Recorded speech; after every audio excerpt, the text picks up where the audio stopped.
Yo, what's up, everybody? It's your big dog, Cujo Hendrix, and we in the cut right now, man. We got a special guest in the building. But before that, I just want to give a special thanks to everybody that's been tuning in, locking in, liking, commenting, subscribing. I really, really do appreciate y'all. And if you're new here, go ahead and hit that like, comment, subscribe button, man. Come lock in with us in the cut. It's just the InDaCut Podcast. I bring all the dope artists from Chicago, interview them, give them a platform to perform and all that. You already know how I go over here if you're not new here. But this is our final show as well of the season. Season 1 has been a hit. It's been going crazy. I'm very proud of how it went. Have all the great artists from Chicago coming in. So that's been it's our last episode, and we got a special guest in the building. She's been turning it up and all that. So we gonna stay locked. But before that, we gonna get into our intro.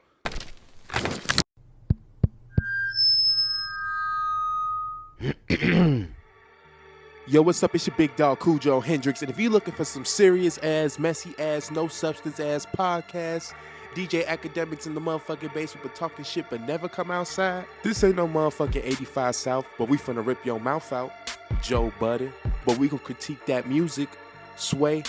You ain't got the answers. This ain't no motherfucking Queen Radio, but we finna get into some things. Jason Lee, even he knew it ain't no show if you ain't a little messy. Drake, but I'm back in the cut trying to get rich like Roddy, but this getting released shoddy.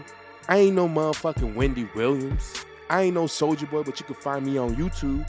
Then motherfucker, you could turn this podcast off right now, because all you gonna get is some real shit from your very own Cujo Hendrix and friends. Real opinions, real reactions, real conversations, music, and fashion podcasts. Yo, welcome back, gang. We got a special guest in the building. It's gonna be a good show, like I said. It's our last episode, man. We got one of the biggest. She gonna be one of the biggest soon, man. We got a rapper, singer, producer, entrepreneur, Chicago native. You gonna know her. It's ASHLEE BANKZ with a Z, not an S. Man, let's give it up for her. I appreciate it. Thank you. For sure, man. How you feeling? I'm good. Can't complain. Yeah, man. I know it's a Sunday. It's cold outside. It is still a cold, and it is Sunday, but that's okay. We love Sundays. For sure. It's the Lord's Day, man. But I do want to appreciate you coming through the podcast, though, and showing up. And appreciate you for having me. For sure, man. It's a pleasure for me. I'm excited because when I first seen you, G, like I was telling you prior to the show, when I first seen you, I'm like, yeah, I got to have her on the show. I got to have her on the podcast. So I'm glad that you're here, and I'm glad that we getting this all out. So, but before that, let's get into a little game called This or That. Okay. So Backwoods or Duchess? Neither. Not neither. But if it's between the two, for me personally, neither. But backwoods because they burn slower. Okay. So what you be smoking? Papers, pre-rolls, or you don't smoke at all? If I smoke, it's papers. Okay. Are you one of those? Okay, for sure. Yeah, it's no, I feel you. On days. For sure. I do it. Harold to Uncle Remus. Harold's. Oh, of course, for sure. Quick, Cubs or White Sox? Ooh. I don't know. You don't know? But I'm going to say both because. For sure. Future or Young Thug? Future.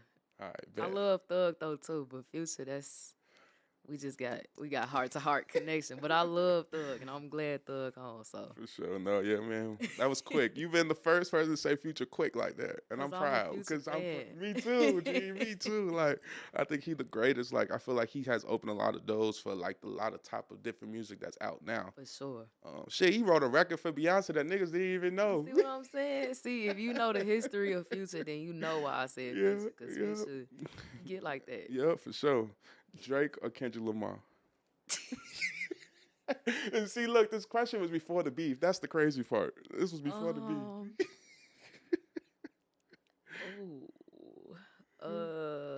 I know you like Drake. I heard a reference to your song. You know what though? I'ma still say Drake. For sure. But in 2024, what just happened? I ain't gonna lie, Kendrick a dog. Kendrick a different animal. Kendrick is me when I'm mad. So for sure. He be having fun with the shit, and then just so like he don't care. He don't care. It's deadly. Yeah. It's whatever. It's like you can't not acknowledge Kendrick, but Drake prior to the beef, like Drake records, they hit me a little different. Yeah, for sure. Yeah, he has hella records. You cannot say that about Drake. Yeah, He do got records. You can't deny him. You can't. For sure. Call or text. Text. For sure. Saying drill music or trap music. Trap. Yeah. Deep dish or thin crust pizza. Deep dish. You like deep dish pizza? I'm not really a big pizza person. Okay. Pizza not really my thing. Listening, but I'm not judging. Why you like pizza? I like pizza, but I don't like deep dish pizza for real. Like You I'll like eat it thin sometimes. crust? Huh? You like thin crust? Yeah, I like thin crust. Nah, you tripping. My granddaddy love thin crust. Y'all different. Not we different. Yeah, G. pizza tastes like crackers. I'm gonna let y'all have that one. Not pizza tastes like crackers. I'm fucking screaming at you. That's too fucking funny. Not crackers, man. I love thin crust. Deep dish, it be too much chewing after a while. Like I could probably only eat like a slice and a half of a deep dish. That's it, and I'm good. Why you only get deep dish or thin crust though? Why you don't do like in the middle? It depends on where you getting the pizza from. We'll say that. Okay. Well, I love pizza from Beggars. Oh no. But see, they thin crust not even like crackers. It's like thick as fuck. I don't like Beggars. I like Beggars. I like so I'm from up north, so there's a pizza spot called JB's Alberto's. It's like up north in Rogers Park. Okay. It's cool. I mean, people be liking Italian Fiesta, but it be too greasy for me. I'm gonna Italian Fiesta. I like hood pizza though. I ain't gonna lie to you. So that should be way too good. I'd be like, whoa, we gotta get a napkin. Man, that's the best pizza. It don't taste like that. It ain't good. But it's good though. Italian Fiesta pizza good. It's just hella greasy for me. Instagram or Facebook? TikTok. Okay, for sure. TikTok. Hey, look, I didn't got more attention on TikTok than on either. So. I mean, hey, I'm with you and you're right. I get love on all of them, though, so I can't complain. But TikTok is more enjoyable, I'll say. Yeah. Okay. Yeah. You're having a bad day and scroll on TikTok. Yeah, TikTok will make you motherfucking laugh. No cap. It would. Yeah, I love TikTok too. Willis Tower. Okay, what do you call this? The Willis Tower or the Sears Tower? Sears Tower. For sure. Okay. Past that. Illinois or Illinois? What do you call it? How you say it? Illinois or Illinois? The correct way is Illinois, but I just want to see how Chicago people really say it, because I hear people say both ways. I feel like I gotta hear myself say it, so I don't know, but you gotta ask me later. But Illinois. Matter of fact, no, because I'm grown now and I know English. Illinois. Yeah, for sure. No, bet. Look, I ain't gonna lie. I just was not recently, but probably in the past year and a half, I was corrected. They're like, nigga, it's not Illinois, it's Illinois. I'm like, huh? It is Illinois. Like, nigga, the S is silent. You know, old people, they gonna correct you. Yep. That's exactly what it was. The S is silent. Yep. All right, so I just want to get into a little bit about you and your background. So what part of the city you from? I'm from the south suburbs in the south side. Oh, okay. Like a hybrid baby. Yeah, so you be all mingled all around. Okay. Well, my family is from my family really from down south, but my family lives on the south side. Right. And then my grandma stays in the south suburbs. Oh, okay. So my other grandma is south side, so I'm literally 50-50. 50, right. So you just everybody just near on the south. What part of down south? Alabama. Alabama? Okay. So you real country. You come from real country people, huh? I do. Yeah. Yeah. Okay. They give me, I love it though, because I'm like a rare breed. Yeah. A lot of people can't pinpoint me. Yeah. Don't understand it. Until they be like, oh, okay. Yeah, for sure. From the country, from the south side, the south suburbs. Yeah, you from the south. Just know I'm from the south. Yep, my whole family from the south. That's what's up.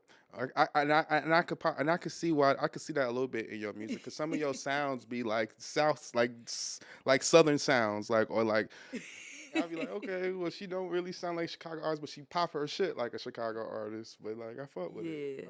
I grew up like 50-50. Yeah. So I got like all intertwined in me. So for sure. And then my family, even though we stay out here, my grandma is from down south. Oh yeah, okay. Well, that's what's up. How did you get your artist name, ASHLEE Banks. And like, why did you spell it like that? Is that how you spell it? Is that your real name, and is that how you spell it for real? So Ashley is my real name. Okay. That is how I spell it. Okay. And then Banks came from my uncle that passed away. They used to say he looked like Lloyd Banks. Oh, I'm scared. So when he passed, I took Banks, and I don't know where the Z came from. I think I just wanted to be different. Put the Z at the end. Z, yeah. I fuck with the Z though. I fuck with the Z. How does that represent you as an artist? Just being connected to your uncle, you say? Yeah, like everything I do is film. So that was my grandma's son. That was my person, my best friend. I'm his twin. Yeah. So I just keep it going. I wanted to honor him. So he did music too, or is he just real supportive? I feel like he did it, and I didn't know he did it. Okay. You know how like you find raps after? Yeah. Just cleaning through. Mm-hmm. For sure. And then as I grew up, like when we was younger, we used to get in trouble for banging the speakers out. He put me on all the music, so he just was. We kind of grew up a little bit together. So okay, for sure. See, I had that close relationship. That's what's up. Yeah, for sure. Tell us about who you are as an artist, and how would you describe yourself? I feel like I'm a real artist, an everyday person. Mm-hmm. So, that's such a hard question for me, but I'm true. What you see is what you get. What I'm going through is in the music. So, musically, I create what's going on around me. Around you, okay. Mm-hmm. So you really be telling a story of what really going on. Yeah, everything be true. Yeah, for sure. Because I be seeing on some of your videos saying before true event, was it? Based on a true event? Based on true events on the beginning of some of your videos. I was like, okay, let me tune in and listen. To see what's going on. Yeah, all my songs, I can pinpoint what happened, what sparked it, and then where it came from. For sure. Was music something you always wanted to do? Yeah, growing up it was, but I never told nobody. Cause like coming up, I used to look up to Aaliyah, TLC, Missy Elliott. So in my head, Missy Elliott, like hard, super dope. I used to want to be just like them growing up, and then like 12, when my uncle passed, I started like dabbling in music. My mama had the iMac computer, so that was like the first time I recorded myself. Yeah. And then my best friend, he discovered me and told everybody I made music.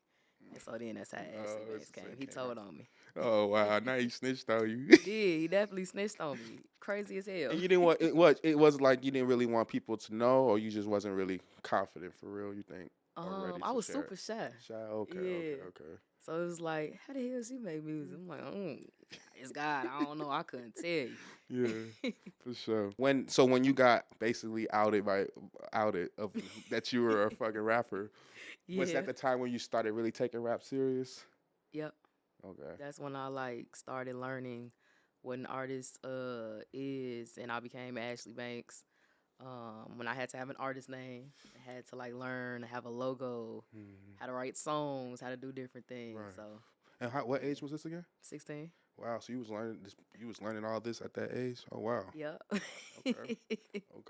So you was really learning more like how to build an artist, like business wise. Having the logo, all that. That's like most motherfuckers that started ain't thinking about all that. They just trying to put the music out or get to the studio. That's all, you know. Yep. I had a dope team around me at the time. The Intervention. They was already like doing their thing. Oh, okay. So I was the baby. So they made sure I was straight. Okay. So we know you from Chicago, and you know you from the South, and you've been around and stuff. So tell me, growing up, how's being from Chicago affect the way you like give out your message and make your music? Does that have any effect on that or no? I can say Chicago made me very aggressive. Okay. Because, out here it's kind of like survival of the fittest, so I definitely learned how to survive. But musically, I've been able to explore outside of Chicago, and I'm thankful for it because I don't have the same mentality. Yeah. But creatively, too, just because I've been in different places, that's what helps me to create. But Chicago definitely, like, raised me in terms of being tough and, giving that edge and all that. Yeah.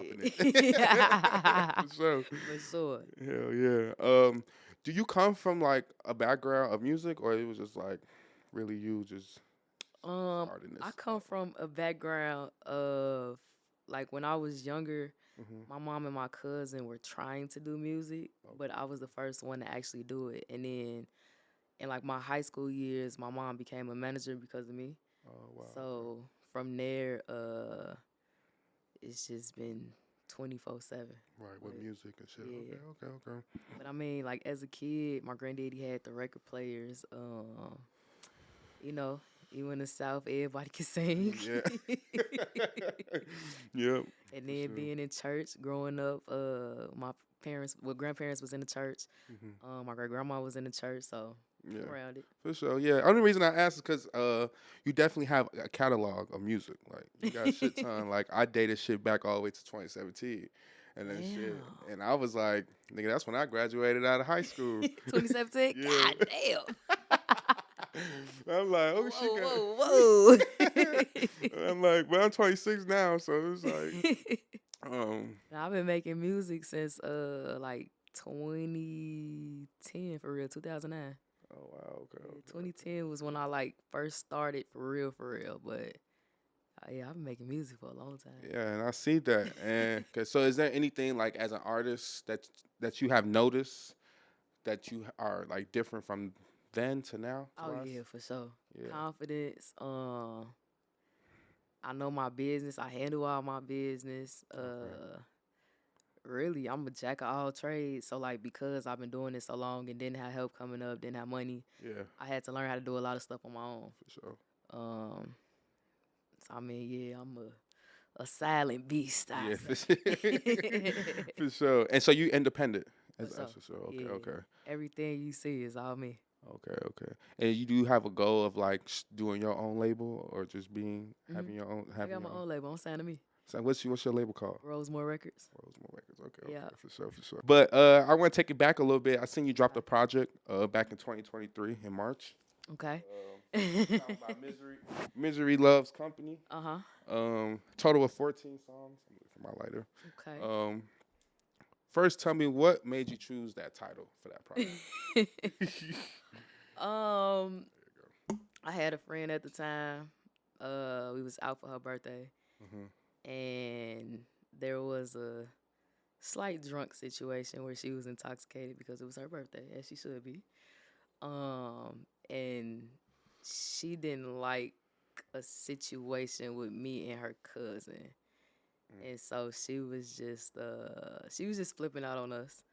And it wasn't like no crazy situation. She just, for whatever reason, thought we was getting down on her, which I don't know how the fuck she thought that, but whatever. People be drunk and be tweaking. Yeah. And she yelled out, "You bitches is miserable, woo, woo, woo." And I'm like, bitch, what the fuck? Like, who you talking to? I love you, but your alcohol be your ass. Fuck you got going on. And fast forward, me and this same friend, life changed. And she kept throwing out the word "Misery Loves Company."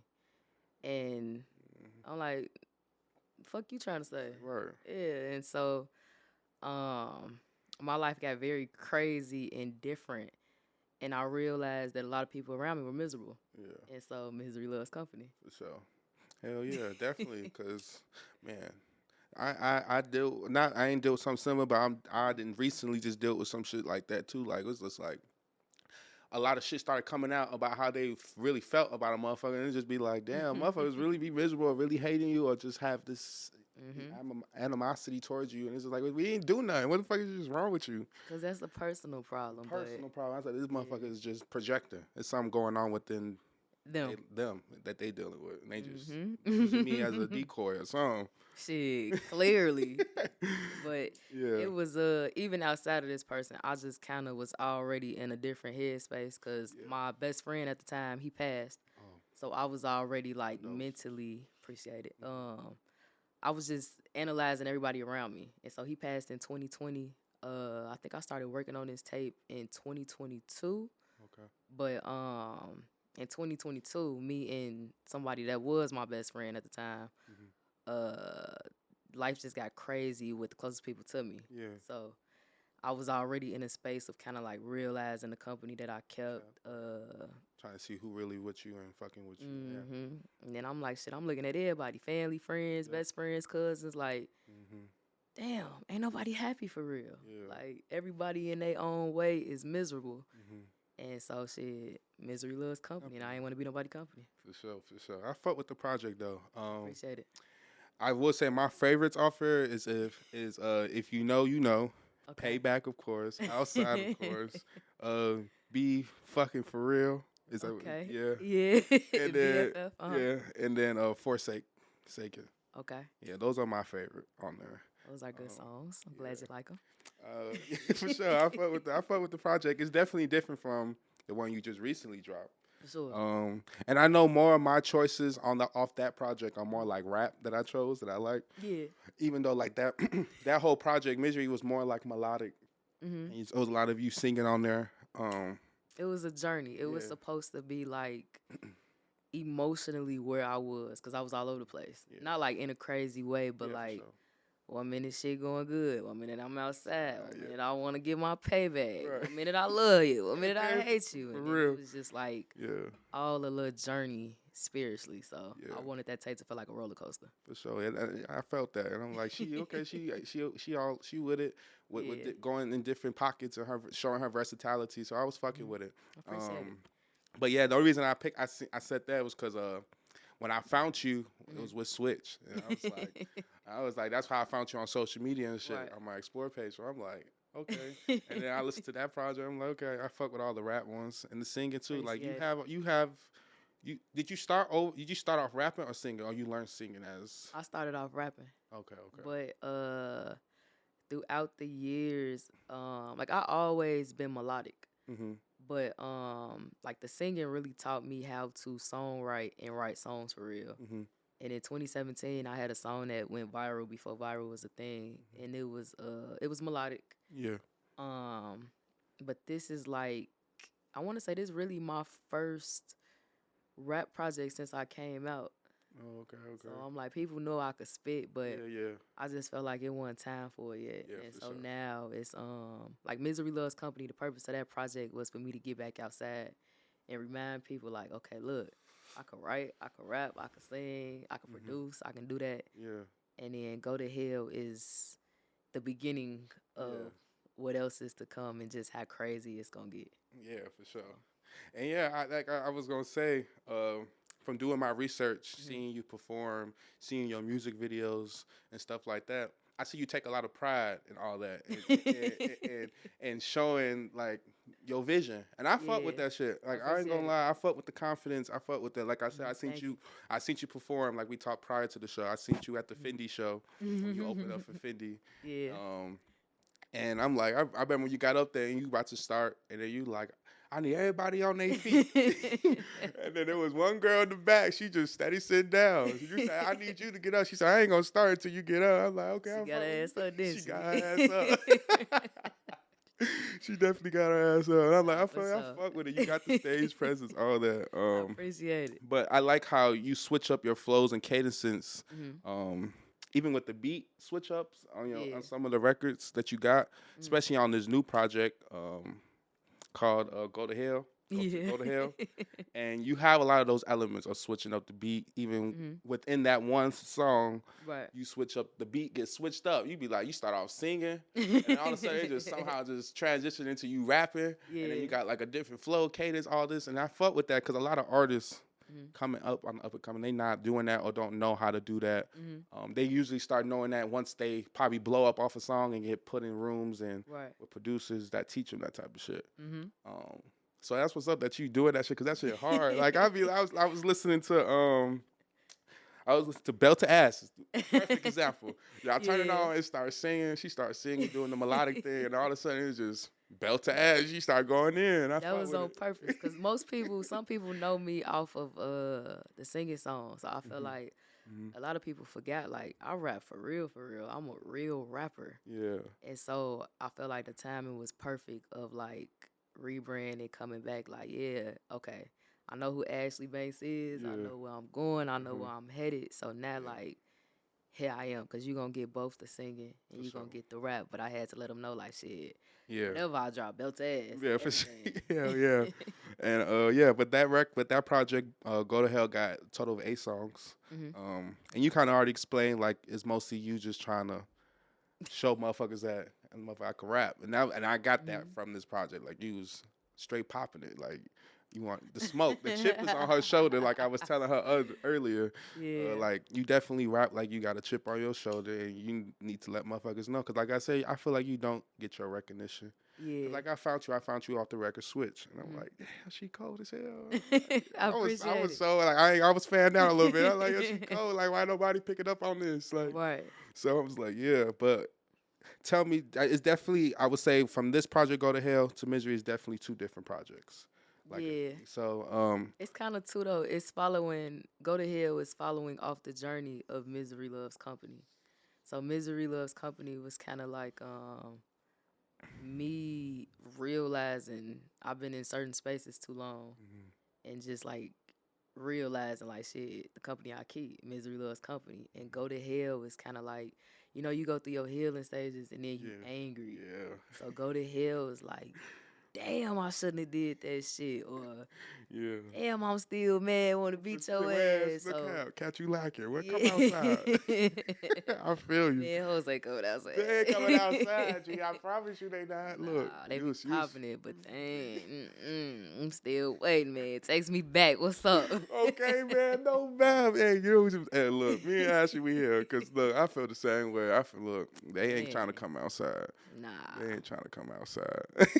But I feel like that's who I feel. But I felt like you was definitely popping it on motherfuckers, and then you had the right to do so. This is your art. This is your story. For sure. So, and you definitely could deliver it in the way that you want to, and you doing it right. I appreciate it. But tell me the experience of putting this project together. Do you work with like an in-house producer, or do you produce all your beats? No, so I got a few producers that I work with. For this specific tape, this tape kind of happened so fast. It was different from how I usually cultivate projects. Okay. I'm trying to remember the songs on the tape. I could pull it up for you. Bell to Ass, Tina Snow, One of Them, Crab House, Bittersweet, Parking Lot Pimp, and It Doesn't Matter. Okay, so I worked with one new producer, which is Roro. He sent me a beat maybe like 2 weeks before I was getting ready to drop the tape, and that's how Parking Lot Pimp came about. I love that record too. I appreciate it. That's one of my favorite. But go ahead. I appreciate it. My main producer is Epic, so I work with him on everything. Any project I do, that's my main man. So he did Switch, the intro to Bell to Ass, which is like the choir. Tina Snow, It Doesn't Matter. Okay. And Switch one on there, but Bittersweet he did. That's like my main. He know me. He know ASHLEE BANKZ, my sound. He could pull out any mood I'm in. Yeah. That's that person. That's good. That's good. Yeah. You got somebody like that. Because that's when you create the best music. Yep. And it don't have to be a hassle. Yep. Yeah. Because I was recently in the studio session with somebody else, and she had her person, like the producer she usually worked with, but he had to like swap out. Okay. And they kept bringing somebody else in. It was like every time the other person came in, it was like the mood got switched up. Like he fucking it up. Right. Yeah. Because she was more connected with the other dude than the dude that was like coming back and forth. Right. But yeah, once you had that connection with somebody and you try to do it with somebody else, it kind of would be hard. Or sometimes they'll be trying to tell you shit that you be like, no, this ain't. See, it's different for me because I record myself. So the whole entire tape, I recorded it, except for Bell to Ass. I work with Chubbs and Wiz, too. They from out here. Okay. So them, like, Lil Bros. Those the main producers I work with in Chicago. So you have your own studio? Yeah. Oh, you got in-house studio. Okay. Yeah, any and everything that come with me, I got my own shit. And if I am in Chicago, I'm at CW Sound Lab, which is Chubbs and Wiz spot. So that's the home team. Oh, okay. I'm there. If I'm not at home, I'm there. And then shit, for the most part, like, a few of the people I work with, too, outside of here is Atlanta-based. So I kind of have to do certain stuff at home unless I'm in Atlanta. Okay. And then my homie Zoe, he from out here, but he live in Atlanta. He did Crab House. So I got a mini team. Yeah. I fuck with Crab House and Belt to Ass and Bittersweet just because, like I said earlier, with the elements of you switching the beat up and all that, you was definitely doing those in those records. I appreciate it. Those like your ideas and you just do that shit, or is this like more like collaborate, like how they mix it for you type shit. So Belt to Ass was, I came in the studio, I think Chubb said he had a beat for me. And then that's how that came about. Okay. And then once I recorded to it, him and Wiz touched it up, and then I sent it to my brother Epic, and then he added the intro to give it like the big effect. And then Crab House, I tweaked a little bit, arranged it. Epic also helped me arrange it. But like the beat, all the production, they did the production. Okay. I might say like add little stuff or like reverse the beat, different things like that. But physically, I let them have it. They snapped though. Like they really snapped because I was like, see, but they know me. They know I'm not like the typical like don't send me no loop. Like I'm gonna get bored. So change it up, do something. So and that's what I be getting at because like some artists they be raw. They you can stay like that, but like for me when I listen to your music, you'll get that, and then all of a sudden switch it up so it catches your attention again. You be like, wait a minute. It's her singer. What are you talking about? Yeah, you gotta have fun with it. Let me go back. Let me see how she transitioned this. That's how it was for sure. But my favorites off the project was Belt to Ass, Tina Snow, Crab House, and Parking Lot Pimp. I like. Yeah. Okay. Yeah, Parking Lot Pimp. I was just playing that early on the way here. That was that shit. That's dope. I like that. You got Tina Snow, Parking Lot Pimp. So you think you a pimp? You be pimping these niggas and shit? On days, it depends. I mean, I'm not really. I wouldn't say I'm a pimp, but I ain't taking nobody serious. Nah, for sure. I had one situation. I'm alright. I'm cool. I ain't pimping them, but I'm having fun. We'll say that. Right? No bad, as you should. Nah, I'm really locked in on some me shit though, so I ain't. It'd be hard to focus because you be like, now I got to entertain this person, still got to do my work, and yeah. If you can't keep up, then I don't know what to tell you. Nah, I don't be trying to keep up. A lot of people, they not worth my time, my energy. Yep. So I'm very sacred, and I know my heart. So I love too hard, so therefore I just can't be fucking and loving anybody. I gotta. Take a guess. What you think? I feel like you gonna say something crazy. What you think it is? You like? I don't know. You give off fire sign. I'm a fire sign for sure. Okay. Fire sign. Sagittarius? Hell no. Hell no. Aries? Yeah. Okay. Yeah, I get what you say, the love and hard thing.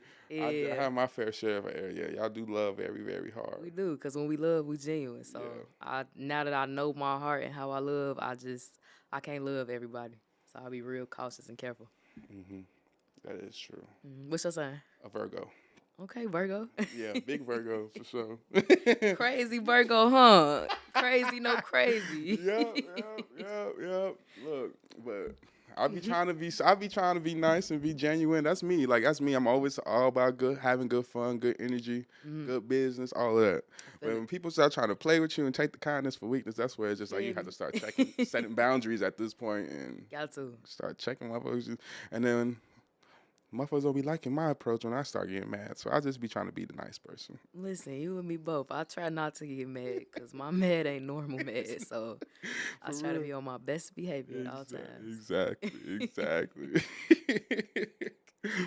But tell me, so I know, but how, like I said earlier, I found you off the record on the internet with Switch. Okay. And then after that, you had to like a press run, like a shoot for it, and started shooting your video for it. And I seen you did like a reference to in the video for Tupac.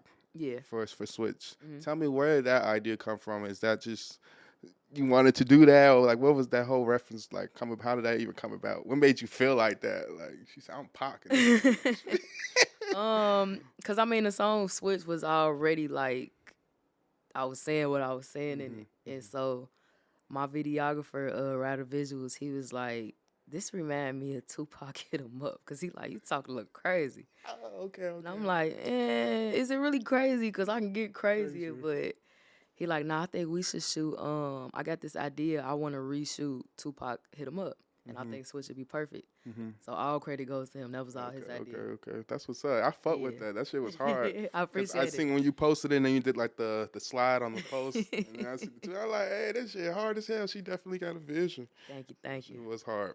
Do you, who really inspires you when it comes to music?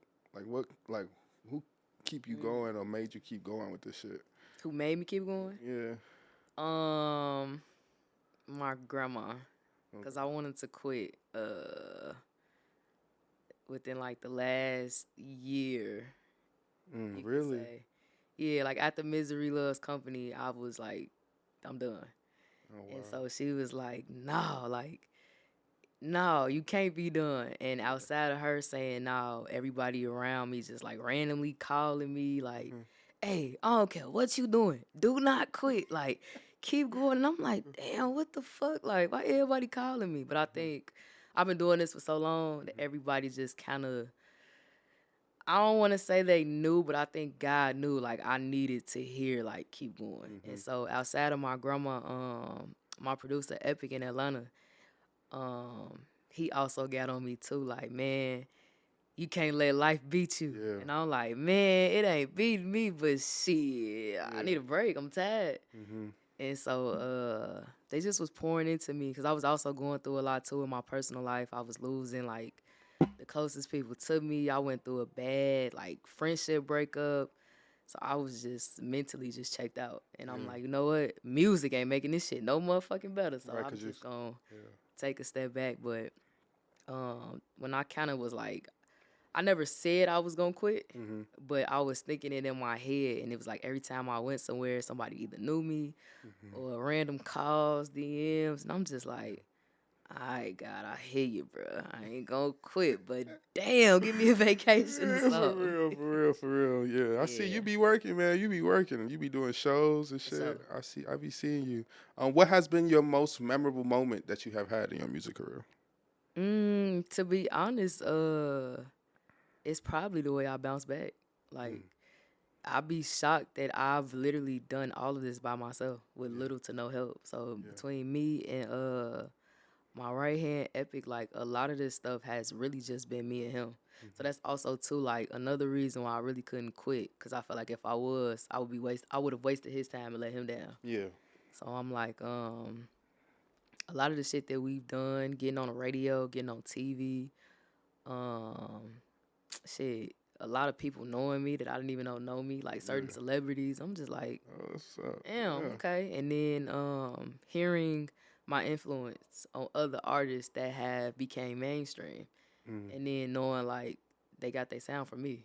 So I'm like, damn, obviously I was doing something right and I know my shit. So But you know, when people know your worth and your power, sometimes people see you. Like I told you, you was on my Explore page. You was probably on other millions of other pages. But you know, when people, like, I'm not an artist, so it's nothing I need to like watch out for, like look at you as competition or anything like that. Like some artists, that's how they approach everything. So yeah, probably like artists seen your shit and it was probably like one showing love or nothing. They was probably watching from the outside. Cause you could do that on social media. Even before social media, I was cause I was a part of the 2012 scene in Chicago. Oh, okay. So I got a interesting and a little crazy story, just with certain people I'm connected to and have been attached to. So I've seen my influence for years, but it took me like going through Misery Loves Company and me becoming aware of like, okay, wait, it was never me. It was the people around me that was fucking my head up. So once I got my head on straight, got the shit together, I'm like, damn, I've done a lot of shit that like can't nobody take credit for literally but me. Oh wow. Yep. Yeah. You motherfuckers just be watching and looking and lurking and trying to take. What? Trying to take your power from you. Yep. And that's why I just be trying to. You gotta watch who you tell your stuff to. You know, your moves and what you gonna do. Cause shit, you gotta watch everybody, closest people to you. Facts. So yeah, like I was saying, I seen you be doing a lot of shows, and you actually just came back this weekend from doing a show, opening up for Pleasure P in Milwaukee, a whole another state. Even though it's not too far, but still, you traveling for shows and shit. For sure. Tell me, how did that come about, and how was that experience in that weekend? It was a little crazy. It's the style for me. Cause I can't make this weekend up if I wanted to. But my cousin's best friend was getting into throwing shows with a known promoter in Milwaukee. Okay. And so she was jumping into the game for the first time. And she asked me would I open up. Because she had seen me. I did a show in Milwaukee maybe like 2 years ago, and she came to the show. Oh, okay. That's how that came about. She asked me to do it, and I'm like, hell yeah, I'll do it. Absolutely. Mm-hmm. And then, yeah, that's how that happened. Well, that's what's up. Was the crowd was they receptive of what you was giving out to them? Was they fucking with it? For sure. Yeah, that's what's up. Yeah, for sure. I didn't perform. None of us performed. No. It was supposed to be me and Pleasure performing, but me and him did not perform. It was Bad Business on the promoter side. Not the promoter that I know that was starting and learning. Yeah. But the other promoter, it was just Bad Business. Oh, wow. Yeah. But I mean, nevertheless, we still have fun. Yeah, for sure. As you should. No cap. Motherfuckers be wonky. Man, what? Crazy as fuck. Crazy. But you know, that's part of the game. You gonna get a few. Charge it to the game. That's all. At least y'all still have fun. You still be doing other shows too, like you open up for Fendi, like we talked about. That shit was lit. I threw the show with Fendi. Yeah. I got that vibe. I got that vibe. That's why I didn't really come speak either, because I'm like, she on the stage. You know, I'm new to the game out here. Like, I'm the only person up there I knew was Mo. So I'm like, play from the corner in the cut. I had a good time. I had a good time though. Me and my homie came. I had brought my homie out. Okay. Cause he trying to get out here. He a photographer and shit. So he was gonna be here and take pictures, but he had some stuff going on. But tell him tap in with me. We got more events. I'm partnering with this guy named Crescent. That's my dog. Him, LX Finesse, the real A-Rad. It's like family. So we got a lot of events coming. For sure, definitely. We'll come out and support. For sure. You know, I'm out here. I'm trying to network. That's my new thing. Getting outside? Yeah, getting outside, networking, and meeting new people. Cause like I'm very introvert. Like I could be out here mingling, but like I really like I'll get a full outfit on and sit at the end of the bed and be like, damn, I just want to get back in the bed and lay down. Or you know what though? I get it, cause I'm kind of the same way. Yeah, I'll pull up to the spot and I'll be like, damn, do I really want to go in here? Let me just go back home. I did that one time. I pull up to the spot. I'm like, man, I'm going back home. Right. But I'm just learning to get out there and promote yourself and try to meet. You got to network. Yeah. That's definitely a new thing for me. But do you have any dream collabs that you want? Future, Drake, Thug, Beyonce, Jay-Z, Wayne. I feel like that's a must. Chris Brown. Wayne. Got to get one with Chris Brown. Chris is, there's no option. I have to. Did you go to his concert? Of course. You did? Yeah. How was that? Excellent. It was great. They said if you want to see a good performance, you got to go watch Beyonce and Chris Brown. No, that's a fact. Chris a performer. Like, you could tell he really love and care about what he do. And I respect it because, like, as an artist, his show made me, like, I gotta step my shit up for real. So he be dancing all in the sky. Yeah, outfit changes. Like, I feel like he one of the last of this generation that actually puts on the shows. Yeah. Because I've been to plenty of shows and, like, facts.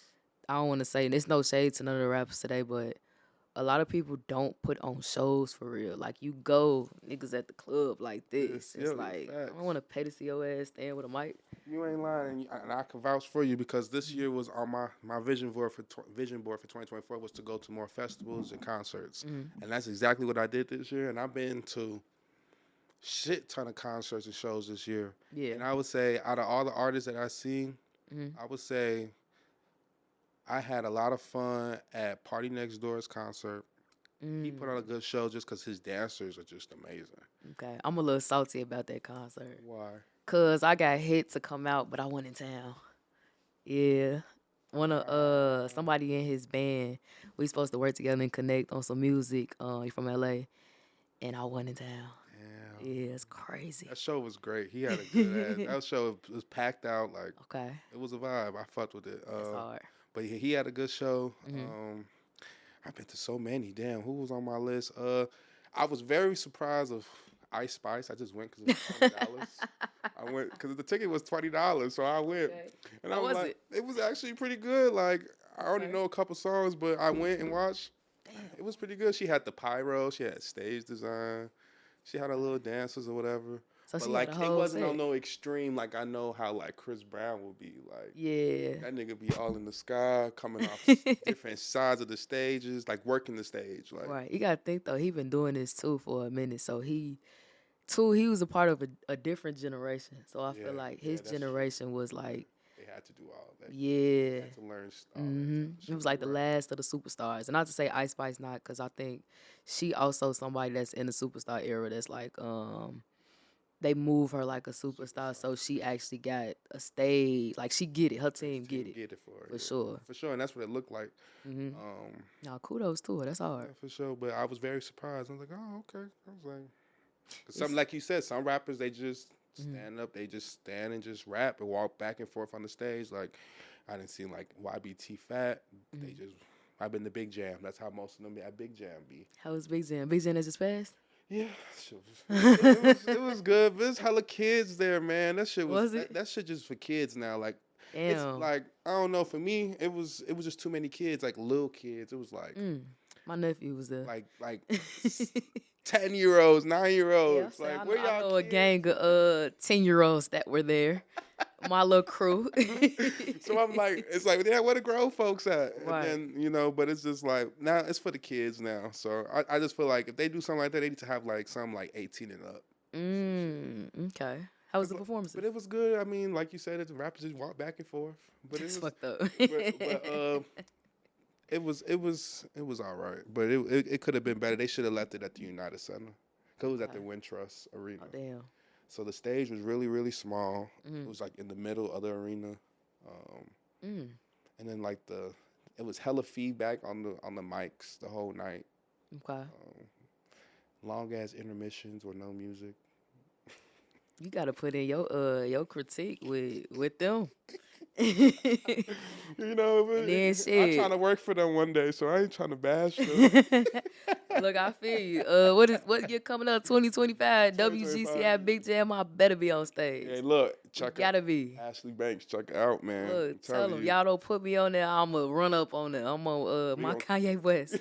Okay. Hey, look, I know where they at. Look, go right up there. Boom, What? boom, boom. Give me this motherfucking mic. For sure, no cap. But no, yeah, I just feel like they should have an older crowd for that. Like they should make it like an age limit on it, because having the little kids there, it do kind of take away from the. Do you think if it was an older crowd that because of the lineup, the older crowd would have came out? Because I feel like too. It could be on the lineup. Yeah, because you got to think like this generation different now. It ain't like. That's true, yeah. The same as it used to be. And maybe I'm kind of like a hybrid in coming up and then seeing the difference in like, I'm talking like I'm old, but like the 2010 class or 2016 class, and then to like 2025, it's different. I could understand that and I could see that, cause like shit, motherfuckers call me old and I'm only 26. So like, and when I go hang out with my little cousins, they in high school right now. The music they listen to is like different from what I may listen to or think may be in compared to what everybody where they go to school they all listening to. Like they is listening to the L&E Choppers and the Vaughn 1700s and all them and shit. So it's just like I understand what you're saying. So sometimes the lineup does depend on who you bring out on the crowd.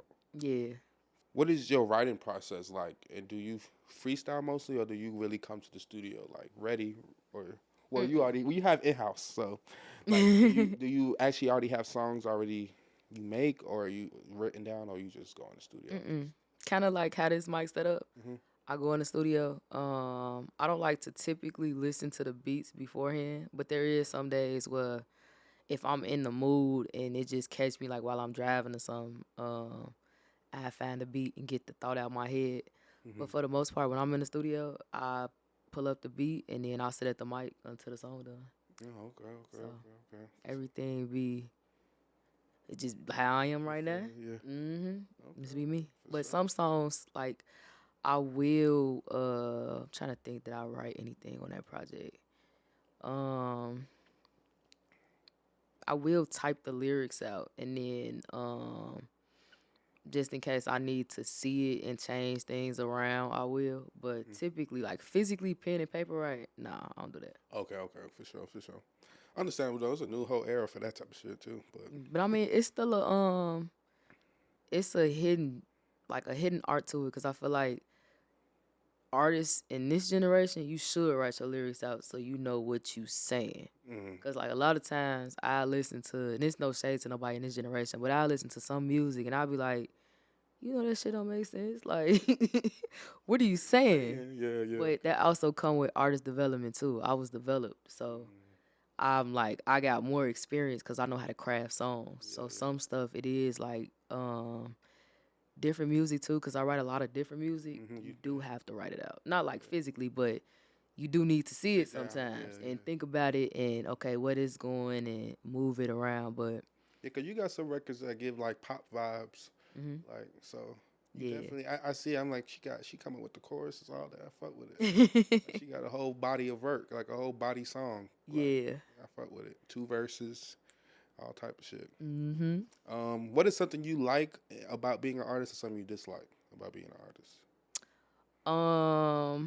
I like the freedom that comes with being an artist. What I dislike is the emotional ties that come with being an artist. It's like it's a blessing and a curse, because it's like when you're a real artist and you really living what you speak. I think people, they don't know what all an artist has to go through. And so like you can have real life going on, like life be crazy as is, but then on top of trying to be an artist, on top of that, it's like hell times 10. But at the same time too, I feel like it's a blessing and a curse, because the freedom that comes with being an artist and being able to influence people, having people singing your songs, like and healing people or people relating to you, that's dope. But right now, I hate the long conversations.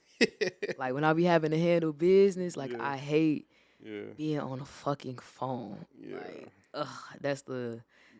it's tedious. For sure. You be handling all that, or you have like a I handle it. Okay. Yeah, I do. For the most part, everything I handle. But I just picked up a publicist, which is Swank. That's right. Yeah. So they handle stuff too. But for the most part, I'm very hands on with my business. So even then, like I tried the management thing. I'm a little too deep in it to let somebody, like, they gotta really learn me, because I do everything. So like I just be having to make sure everybody together or handle stuff, because if I don't handle it, it don't get handled right. Yeah, for sure. What is your thoughts on the hip hop and rap game right now, mainstream and locally?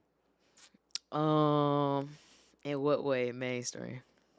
Like this is the sound and like the direction hip hop and rap is going. Like, how do you feel about it? I think mainstream, what Kendrick just did was super dope. I hate that him and Drake into it, but I feel like Kendrick brought back the feeling of rap. Like that's what rap is. Like you gotta pop out and show niggas. So pop out and show niggas. That's my favorite line. Mad too. But I feel like he brought the feeling back, like the feeling, the bars, dancing, aspect to it, the bounce. Yeah, he definitely did. You listen to his last project? Because it means the one that he just dropped. Hell yeah, that project hard. And even with the project, it was refreshing to hear. It was like sonically, it was like it reminded me of why I wanted to make music when I first started. But mainstream, I'm trying to think who else is mainstream. It's been some dope projects like Chris project. Chris already, he a different animal, a different beast. I love what Future doing. Future been on a crazy run this shit. Like, he had like 3 projects this year, 2 projects. I think he had 3. Yeah, it was 3. Yeah. He did his own, and then he had 2 joint with Metro. Yep. And all 3 of those albums was on the replay. My iTunes replay. Those are like my top 3 fucking albums of the year that I was listening to. Yeah. Future go crazy. I think too, just the way he moved. He moved super dope. Yeah. I'm trying to think. Locally, I don't really pay attention to the local scene too much. But shit, I'm coming. For sure. That's all I gotta say. I knew the pop. I knew shit from the pop it real. I knew I was coming. I knew it was coming. A little bit. But no, it is. I fuck with all the artists coming up, especially from Chicago. So it's no shade. I fuck with them. For sure. I'm just coming different. I love the confidence though. Yeah. You need it. Especially when you in the rap game. Yeah. Hip-hop, you gotta have tough skin for the shit. This. That's a fact. So you can't be no little punk. You know what? That's one thing I will say to touch on your question earlier is I think people need to give artists more grace because they don't realize, like, we're the ones on camera. Mm-hmm. We're the ones that got to show up whether we feel good. Like, we the people that people pull on. And I think that needs to be appreciated more instead of, like, we get torn down before we get built up. And not everybody, but for the most part, like, artists go through the craziest shit. Yeah, like, for sure. Y'all gotta put like you said, you gotta put your faces on flyers and shit. Pop out of different places, so that's even like safety wise too. You gotta think about. Yeah, like we put our lives in danger to do this. Like, for sure, it get crazy. Just because you gotta think, it's people. You gotta be around people you don't know. Like, it's our job at the end of the day. But at the same time too, it's not a normal job. So for normal people, they don't understand a creative. And I think, like, as an artist, artists need to be loved and appreciated more. Facts. Yeah. Because when you tell motherfuckers you doing such and such an art, they laugh or get a real job. Or blah, blah, blah. My job, nigga. What you mean? Yep. Like, but then again, that's the blessing of being an artist because it's only the chosen make it. That's how I feel. Because granted, a lot, like, even just speaking from experience, like, a lot of the shit that I went through personally, a normal motherfucker couldn't go through it. Like, you got to be a different type of strong to be an artist. Yeah, for sure. So, yeah. No cap. Is there anything on your bucket list as an artist that you want to accomplish? Everything. Yeah. You name it, I'm trying to do it. Not even trying, but you name it, I'm doing it. You gonna do it. Yeah. For sure. I'm taking this shit to the next level. I think it's time. Yeah, it's definitely time. Hell yeah. So is there any new ventures that we should know about? Because I did hear that you also have like a cannabis line or strand or something like that, like a weed strand. Tell me about that. How do you even start that? How can I get some? Talk about it. How can I get some? So I started working on a project with Sonny Woods. He's like a cannabis connoisseur. Okay. He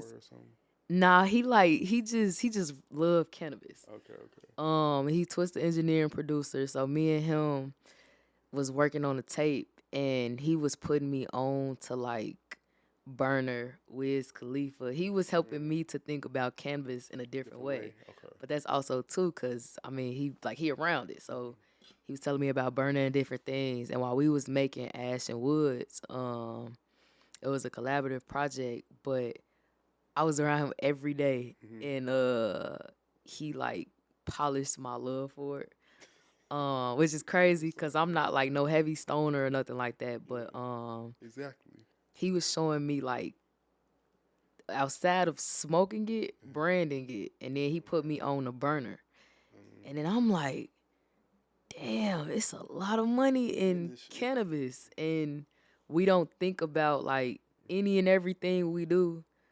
It's a business, or somebody is getting paid for it, or somebody did it. So while we was creating the tape, Ash and Woods, he had his own strain, and I was like, damn, I got to get my own everything. Strain, lighters, blunts, weed. That just was my mind creatively moving. And from there, it just happened by like the grace of God. My homie Smokey, he knew a grower. Smokey. Yeah, Smokey. Shout out to Smokey, man. Tattoo Smokey. That's big, bro. Shout out to Smokey. Love him down. And shout out to my other mama too, Grams, Keisha. That's our brother. Yeah, that's a different type of love. That's family. But if it wasn't for him, I wouldn't have had the strain. Yeah. So he connected me with my grower, and then from there, I was in LA, and I made a song called Time Zone. And so, I don't know, is this my first time in LA? This might have been like one of my first times in LA for real by myself. And me and Epic, we cooked up Time Zone. And then when it came down to having a strain, I was like, I want my strain to feel how I felt in LA. And that's how Time Zone came about. And so just growing it, cultivating it, and I make it off like my mood. Yeah, off music and my mood. Like any strain that I drop, it's off a single.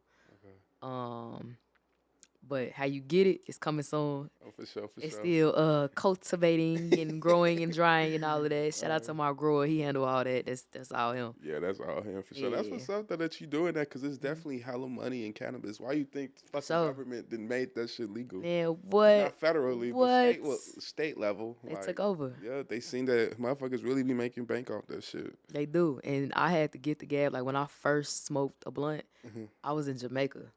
So I had already I got a different experience because we got like the Bob Marley experience. And so I seen weed in a different light. Like they grow with it, they cook with it. They was chopping it fresh off the tree. And I'm like, damn, this how weed is? Yeah, because it's a herb. And people don't like mind you, out here, we don't know about it. We just know it's at the corner. Drugs, dime bag at the corner store, blah, blah, blah. So I never, growing up. You don't see it grow or type shit. No, because technically, we don't know who growing it. And so out here, with my best friend that passed, he actually took me to my first grow house. But it was a trap. So, of course, I know about, weed on the trap side. Yeah. But even growing up, I never smoked until we went to Jamaica. And that was my first time smoking. And I was like, damn, this kind of all right. And it was I had fun. I had a time. Because, typically most people smoke, they stuck. Yeah. It has a bad perception about it. And so when I went to Jamaica, that's really I had a different appreciation for it. And then it was somebody grandma explaining yeah, when my knees hurt, I either put it on my legs or I smoke it. And I'm like, you do what? Put it on your knees and smoke it? Yeah, she put it in some oil, just different things. So they just they treat it like a herb. Literally, they treat it like a herb, a healing herb, for real. And so I appreciated it as I came back home. And I was like, this is probably, I was maybe 19 at the time. But when I did the tape with Sonny Woods, I don't remember what year this was. This had to be maybe 2018, 2019. When we did that tape, he re-sparked my interest in it.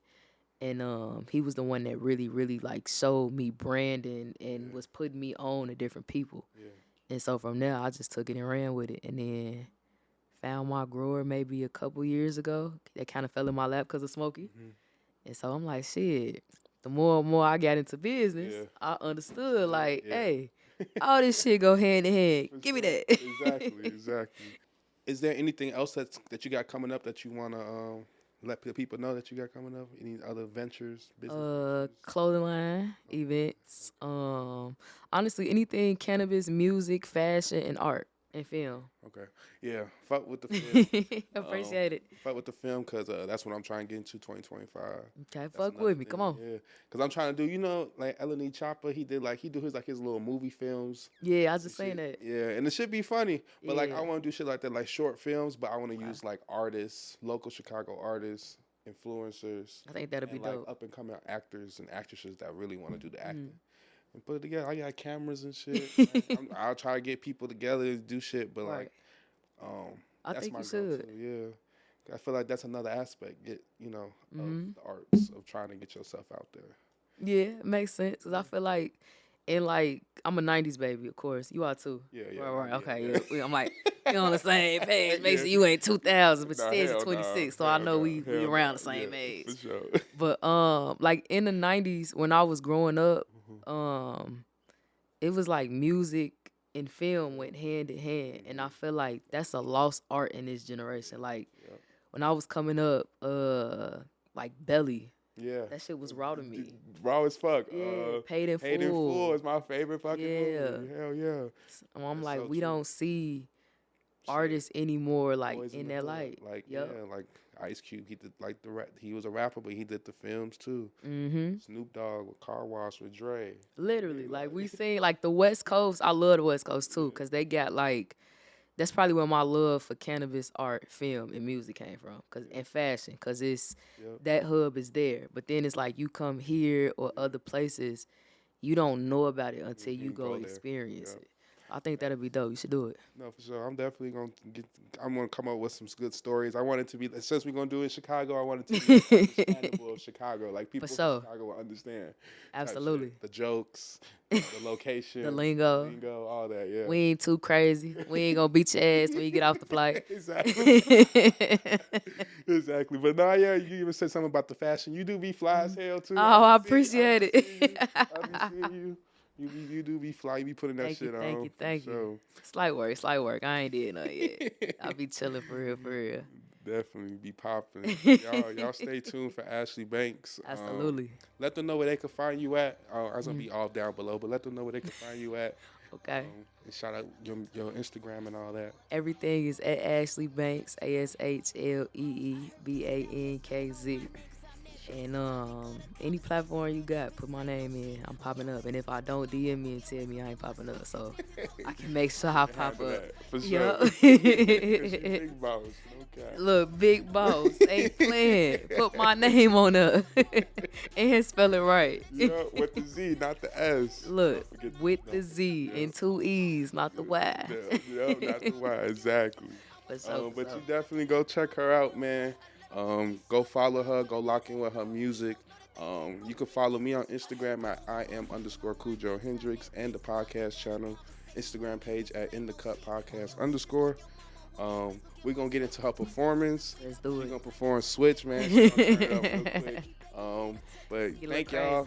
Comment, subscribe. This is our last episode, man. I appreciate you, Ashley, coming through, man, supporting. But I'll see y'all next year, and we out. Happy New Year.